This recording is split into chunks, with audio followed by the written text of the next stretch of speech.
We had a show today, and everybody's upset exactly about what's going on.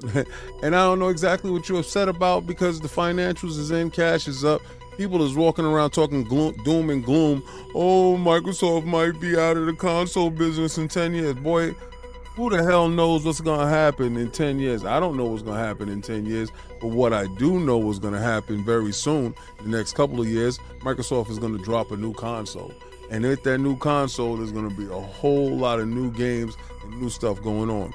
But today we had the ID&Xbox show, and that was brought to you by IGN. Now listen, we're going to get into this topic because there is a lot to discuss. 5, 4, 3, 2, 1, let's go. We got a lot to discuss. When it come to news, ain't no better than us. When it come to news, ain't no one you can trust. We got a lot to touch, so it's time to crush. We got a lot to discuss. When it come to news, ain't no better than us. When it come to news, ain't no one you can trust. We got a lot to touch, so it's time to crush. So it's time to crush.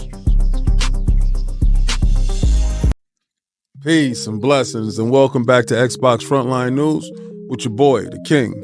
Now today at 1 p.m. Eastern Standard Time, IGN. Whoa, wait a second. I am moving too fast. Let's get right back to it. Welcome to the channel. If it's your first time finding this channel, this is an Xbox Frontline channel. This is a satire channel where we will keep the boot on Kong's neck this whole generation. Hashtag no PlayStation 6. You know exactly how we do it over here. These pork begging ponies will not survive, but this is a satire channel, and I hope you enjoy all the stuff that we're talking about. Well, today was huge news.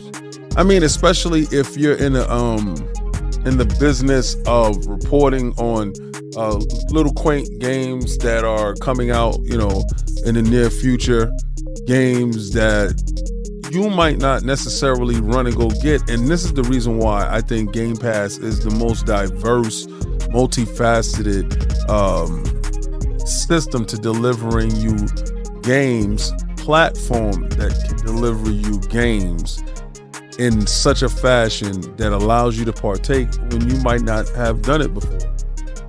So IGN had the floor today. That was a twist of fate because we know, and I'm not talking about my guys, you know, my guy Destin over there. I'm not talking about him. I'm just, and it's not really a lot of them over there. It's a perception wise. Perception wise is they haven't gave Xbox a fair shot.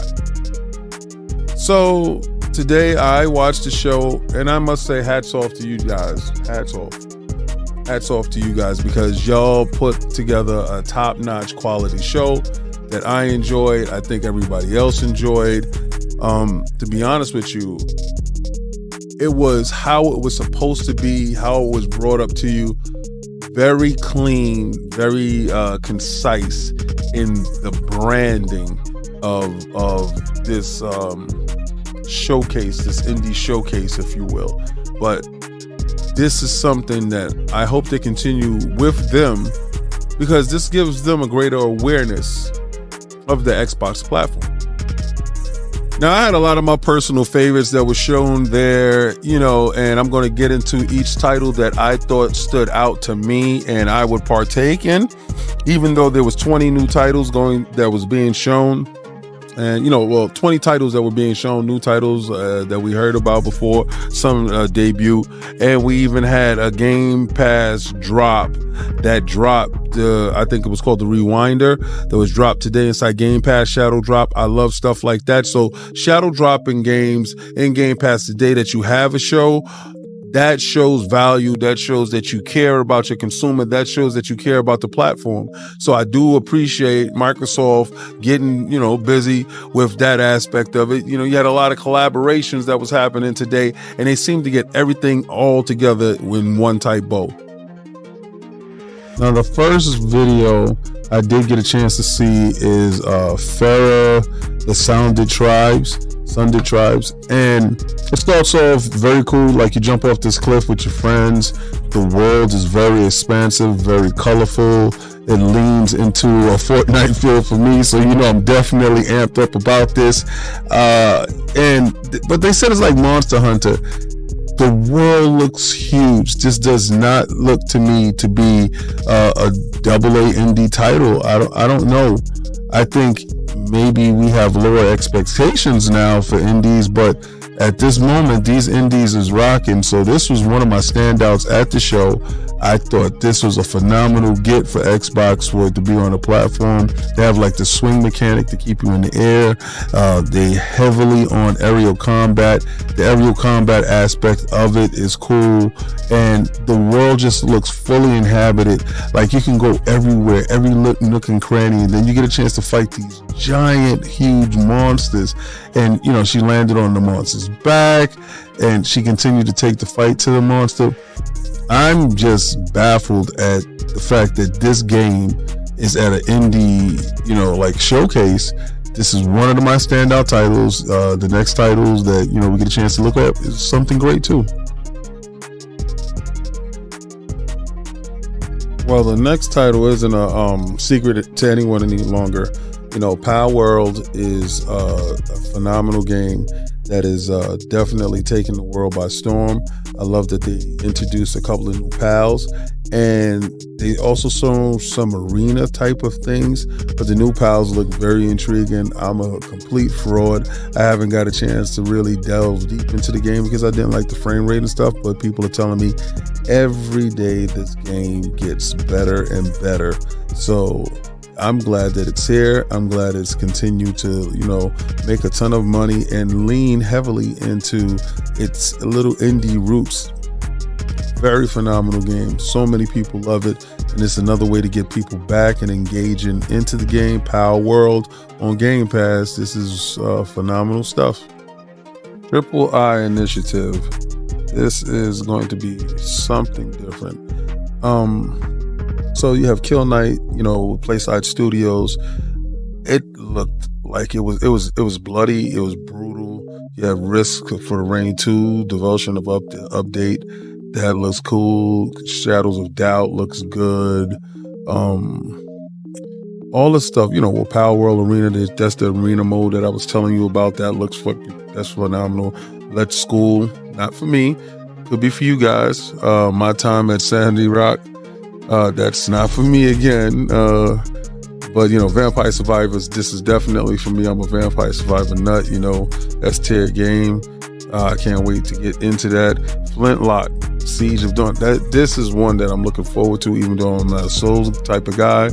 But that looked good. It looks really, really good. 33 Immortals. Sounds like fun. I don't know. I'm going to give it a try, see if it's something that I love. Never Alone 2. I played Never Alone 1.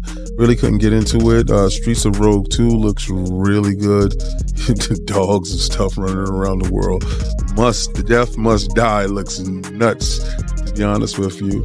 And we have Broken Roads. Broken Roads look pretty good. Dyson Spare Program. You know, this looks completely insane. Raven's Watch. Now that's something I want to play. That looks like it's right up my alley. Yeah, a Cat Quest Triple I. Not interested at all. And I'm not a cat dude, and I don't feel like playing cat games. But that's for somebody. But Brotato, that's my joint. Bullet Hell, Wizards of Legend 2 looks really good. These are the games that I really appreciated from them. So, you know, we at it. So the compilation that we have last is, you know, the compilation from, Gamer Games. And these are the guys that dropped the Rewinder at the end for us, you know. So they came out with 4 or 5 games. Very, very heavy indie feel in these games. As you can see, you know, on the screen, you have Depressionalization. That looks pretty good. Looks like an RPG. You know, could be card based. I don't know until I get a chance to, you know, play the game. But the game looks decent. It looks like something I would like to play on the go. And a lot of these games had that feel, like Kepler. That looked like a nice handheld game. A lot of these games gave me handheld feelings. You know, Firework looks pretty cool. Looks like it plays really good on a handheld, right? So, you know what I'm thinking. I'm thinking Xbox is thinking towards the future. And that handheld is getting ready to come out. and these games is going to play fantastic on them. They're going to have games right out the rip. Volcano Princess, not my cup of tea, but again, this game is going to talk to somebody, but it still looks like it plays well on a handheld. You can't say that they're not looking towards the future when it comes to all of these games. And I really, truly believe that, Gamera Games were right there at the forefront with it. Well, these were just a few games that we had here today, and we got a chance to check out and see. IGN did their thing. Hats off to you guys. I'm definitely saying that it was a fantastic thing that I get a chance to see all these games that I'm interested in, games that I know is going to come to Game Pass day and date, games that are going to be around Microsoft, and it will all come to the Xbox game platform. It's truly inspiring stuff to see. And I really think this stuff leads towards the future. I think this has everything to do with handhelds. I think Microsoft is positioning itself to definitely win. Well, this is the partner video where I'm going to tell you to like, follow, and subscribe. And I'm going to take that logo and I'm going to throw it around IGN, because IGN, y'all did your thing. And I'm going to tell you, try to play the Game Pass.